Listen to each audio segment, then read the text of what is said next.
My unfaithful wife was cheating on me, but she had no idea I knew everything until couriers delivered a package to our home that destroyed our marriage. Be me, 29-year-old Tyler, marketing coordinator living in Dallas. Life seemed pretty solid from the outside. Had everything figured out, or so I thought. It started with the towel. Stupid damp blue towel that should have meant nothing. But it meant everything. Just came home from a trip to Miami. Only a 3-day conference, nothing crazy. And the towel was balled up on the floor, right beside our bed. Not hanging in the bathroom where she usually leaves it. Not thrown into the laundry basket like she sometimes remembers. Just there on the beige carpet. Inches from her side of the bed. It was damp, still warm. Didn't say anything that night. Just stood there looking at it, while she scrolled Instagram in bed, smiling faintly to herself. Screen reflecting in her eyes. She didn't even ask how the trip went. Just a hey babe, and back to the blue glow. That's when the first pin dropped. Victoria and I had been together nearly a decade. We were never the couple that fought publicly.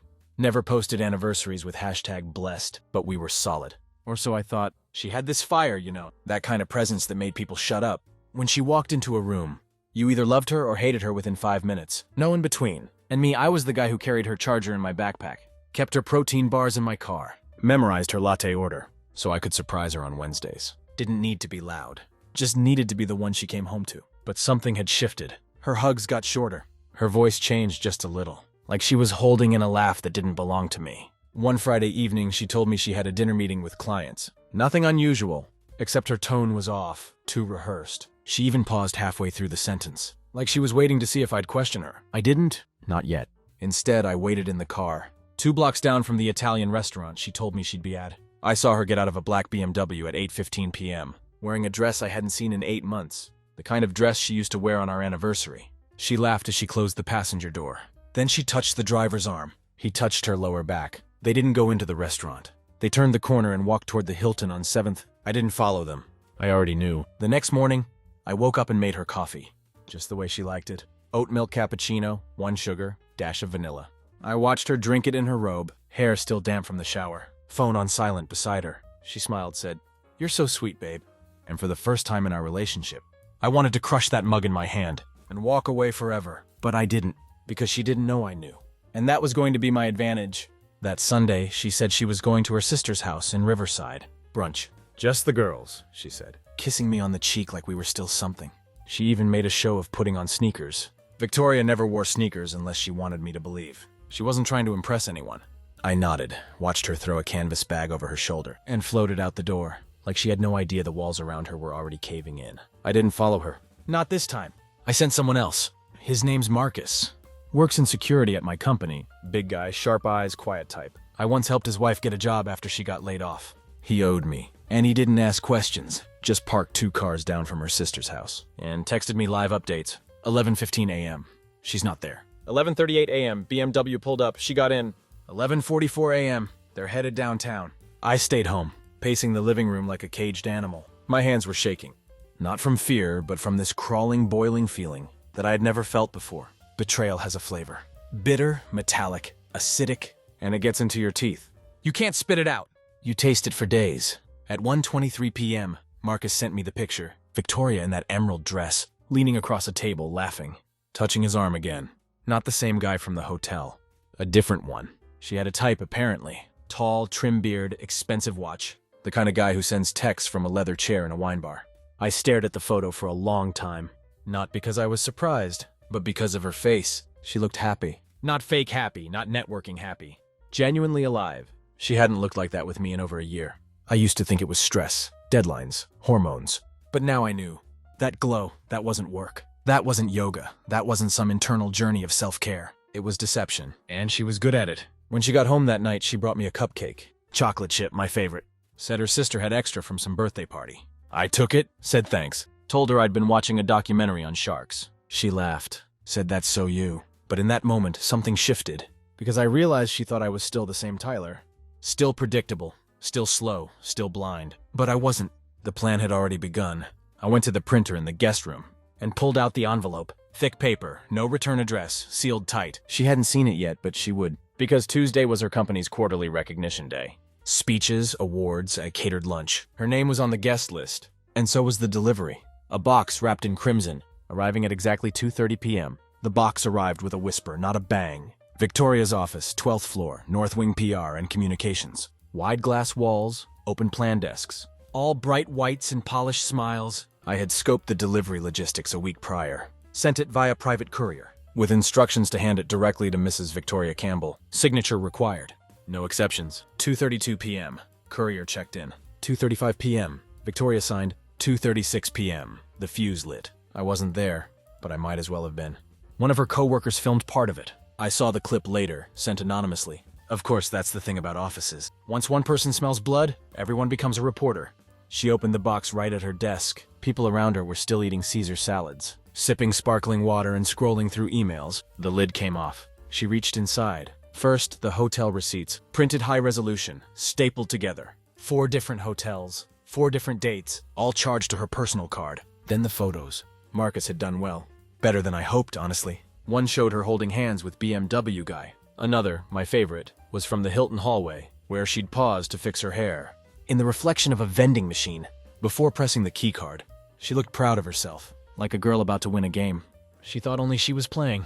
At the bottom of the box, I placed the burner phone. One button turned on the gallery, and it were screenshots of her texts. Some flirty, some explicit, all time-stamped. And a video, just audio actually, of her laughing on a call. I can't believe he still has no idea. Tyler's like a golden retriever. Loyal, dumb, and always happy to see me. It's kind of pathetic. Her voice clear as crystal, smug, cruel. The clip ends with her saying, "If he ever finds out, I'll cry, blame hormones, and distract him with cupcakes."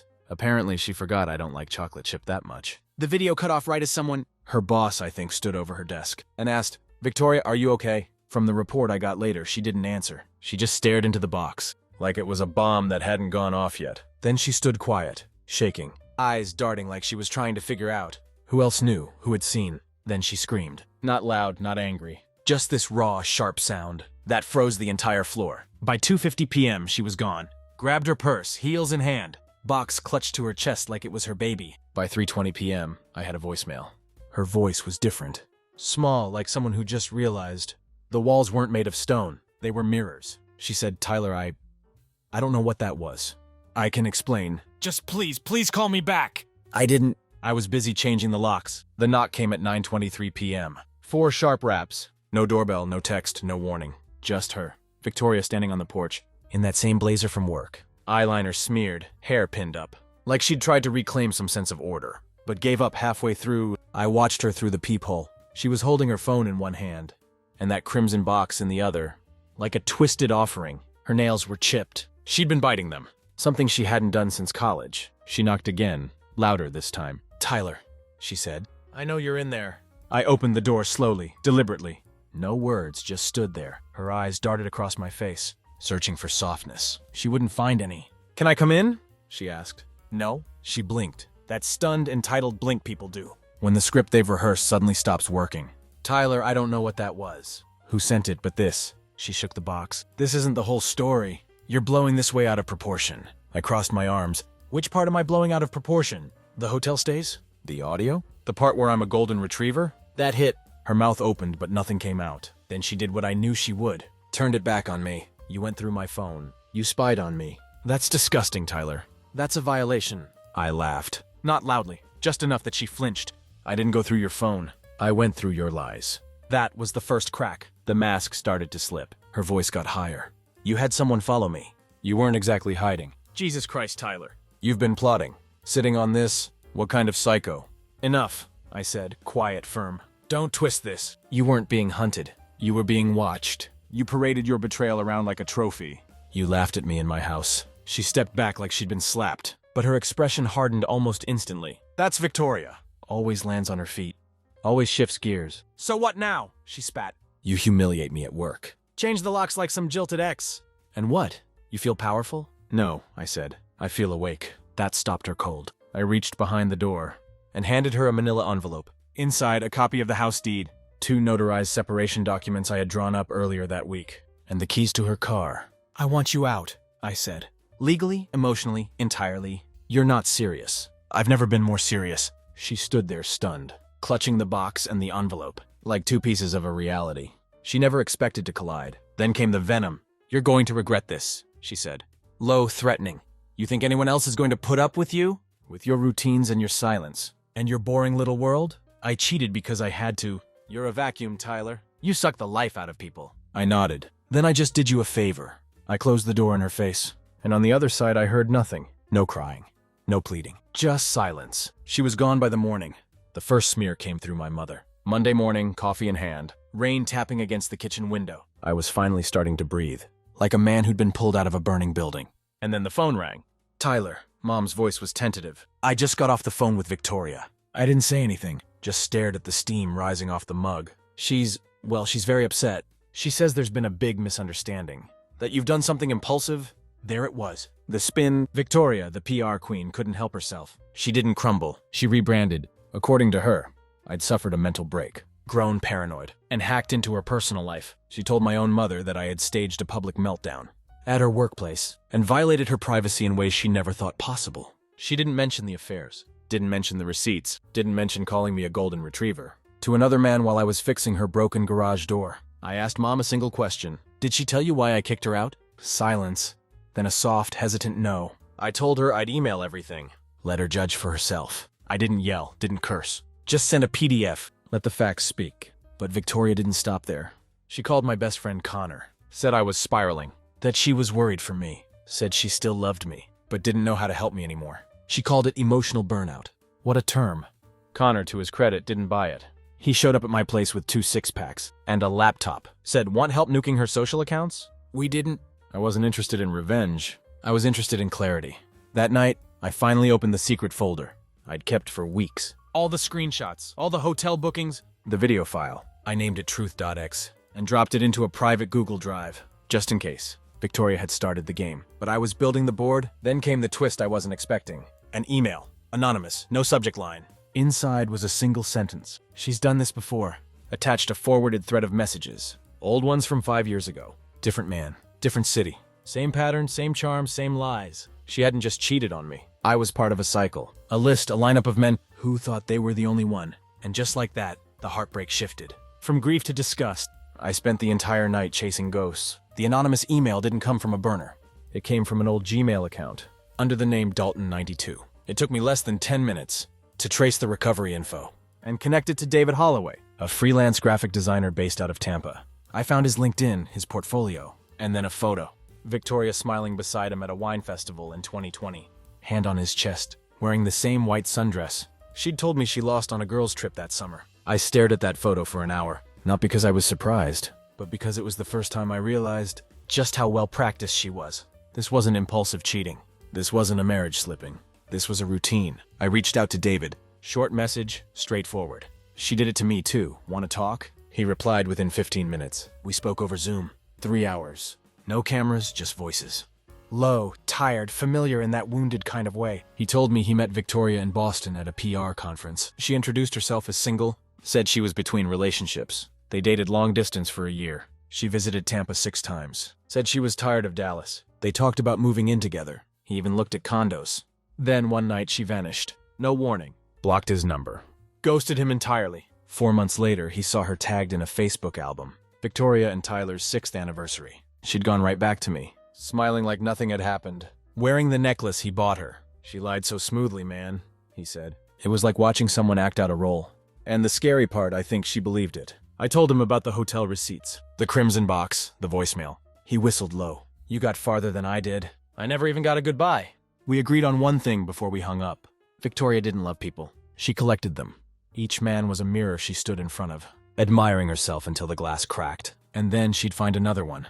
After we disconnected, I sat alone in the dark. The air in the room was heavy, like all the lies she ever told were still hanging there, unsaid. I looked around at our house. The art she picked, the couch she insisted on. The rug from that trip to Savannah, where she cried after I said I wasn't ready for kids yet. Every piece of our home felt like a trophy for her, a monument to manipulation. So I started packing. Not her stuff. Mine. Let her have the space. Let her explain the empty closet to her friends. Let her walk through the echo of what we used to be. I wasn't running. I was evacuating. Because the real fire hadn't even started yet. The text came from an unknown number. At 3:47 p.m. on a Thursday. I'm sorry to reach out like this. Are you Victoria's husband? Nina. No last name, no introduction, just that. I stared at the message for a full minute, before typing back, not anymore. 3 dots. Then a wall of text. She introduced herself properly this time. Nina Torres, 26, lives in Orlando. Said she met Victoria through a friend of a friend. That part was vague, but what wasn't vague was the fact that she had been seeing a man named Reed. A man who she now realized had been introduced to her by Victoria, because Reed was one of the men Victoria had been sleeping with. And Nina was dating him too. I didn't know, she wrote. I swear I wouldn't be messaging you if I wasn't sick over it, but I thought you should see this. Attached were screenshots, messages between Victoria and Reed. I know you're tired of her. You said I was different. I'm better than that sad little girl you're playing house with. And then buried in a long scroll of texts, one that made my heart still. He has no idea, and when he does, I'll just do what I always do. Cry, blame him, bake something. Men are so damn easy. That's who she was. That's who she'd always been. I told Nina the truth. Not for revenge, for clarity. She deserved to know she wasn't the only casualty in this wreckage. But Nina did something unexpected. She confronted Victoria in person. At her yoga studio, the aftermath made its way online. Apparently, Nina waited for Victoria outside the studio. Caught her on the sidewalk, in front of 2 instructors and a woman walking her dog. No screaming, no fists. Just Nina holding her phone, reading the messages out loud. Victoria stood there frozen.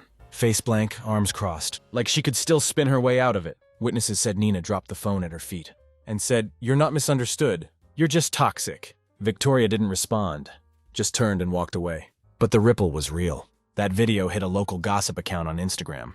Later that night, no names, no tags, just titled, "When You Catch the Spider at Its Own Web." The comments lit up, and the world she used to control with charm and charisma started to shrink. She called me that night. Didn't leave a message. Then she texted, "You think this is going to break me? You think you're some kind of hero? You're pathetic, Tyler. I made you interesting. Without me, you're nothing." I didn't respond, but I did take a screenshot.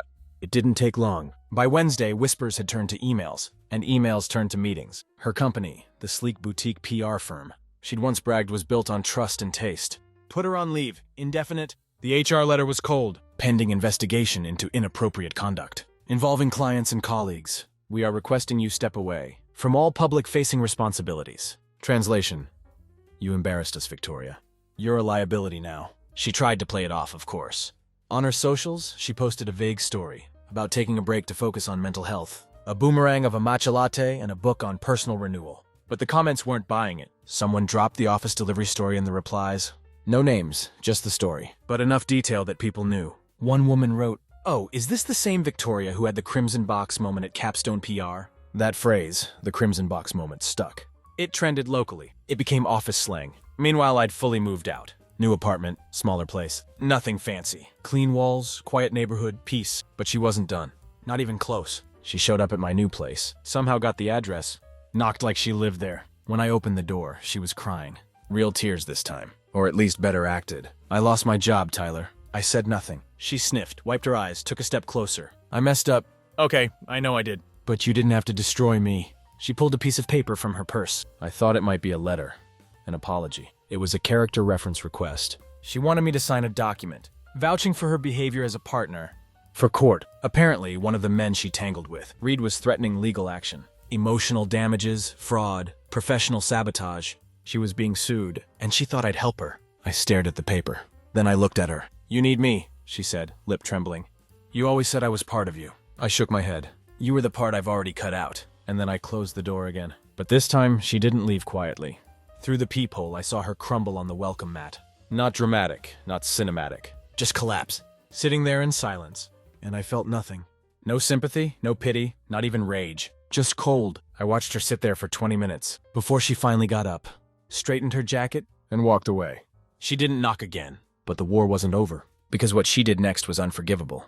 I should have known she wouldn't go quietly. Victoria never left a room, without setting a match behind her. It came through someone I never expected.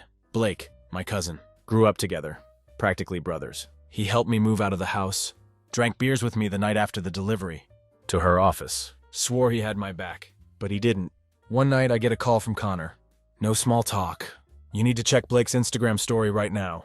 I opened it. A short video. Victoria sitting at a rooftop bar, glass of white wine in hand. Laughing. The caption. "People make mistakes. Some people turn them into war crimes." "Here's to growth," clinking glasses emoji. Tagged at Blake Winslow. The blood drained from my face. She was sitting across from him. Blake smiling, talking, leaning in like they were catching up after a long week. My stomach turned. I called him. Straight to voicemail. Texted. "You serious?" No reply. The next day I got a message from him. "It's not what it looks like." She reached out. Said she needed someone to talk to. I thought I could be the middle ground. Be fair. Fair? I didn't even bother responding. He knew what she'd done to me. He saw the photos, heard the audio, watched me break down. And yet there he was, laughing on a rooftop, sipping drinks with the woman who set fire to my life. That night I didn't sleep, because I realized something chilling. Victoria wasn't trying to fix anything. She wasn't trying to make peace. She was rebuilding, using my connections, my blood, twisting the people who were supposed to be my shelter. Later, someone told me she had started reaching out to other friends, carefully, subtly, posing as the misunderstood wife, painting me as emotionally distant, vengeful, unstable. One person told me she cried during a phone call and said Tyler just switched off, like he didn't even love me at all. Classic Victoria. Set the house on fire, then cry because it's cold. I cut Blake off completely. No call, no explanation. Just silence. And that's when I started noticing other things. People ghosting me. DMs not answered. Friends who used to check in didn't. She was poisoning the well. Quietly, softly, masterfully. Because if there's one thing Victoria knows how to do, it's manipulate narrative. But what she didn't realize is I'd already started building mine, and hers was about to collapse in public. Her downfall began in a comment section. Not in a courtroom, not in a dramatic confrontation, not even with a loud accusation. Just a thread beneath a photo she posted, a filtered picture of a beach, captioned, "Healing isn't linear. Grateful for the lessons, even the hard ones." The comments were the usual mix of enablers and vague sympathy. "So proud of you," 2 hearts emoji. "You're so strong, Victoria. People don't understand your journey." But then someone, anonymous account, no profile photo, replied, "Your journey includes lying to 4 different men and cheating on your husband while pretending to be a victim. Let's not forget the fake crying in yoga class. No likes at first, then 3, then 30. And then the floodgates opened. More anonymous accounts, screenshots, tagged users. A woman named Tasha posted a story, calling Victoria a manipulative PR snake. Apparently, Victoria had tried to pin a failed pitch campaign on her. While secretly sleeping with the client, a former intern wrote, "She told me once, truth is negotiable. Perception isn't." Now I get it. Someone even reposted part of the infamous audio clip, the golden retriever quote, over a video of her smiling during a panel talk. On ethics and branding, it went viral in niche circles. Within a week, her professional image wasn't just dented, it was obliterated. Capstone PR officially terminated her. Statement released. "We are committed to accountability, transparency, and upholding standards that reflect the trust our clients place in us." No mention of her name. But everyone knew. She took down her website, disabled comments, turned her Instagram private. The house, our house, was listed a few days later. Price reduced. Staging photos wiped of any trace of us. And then came the final unraveling.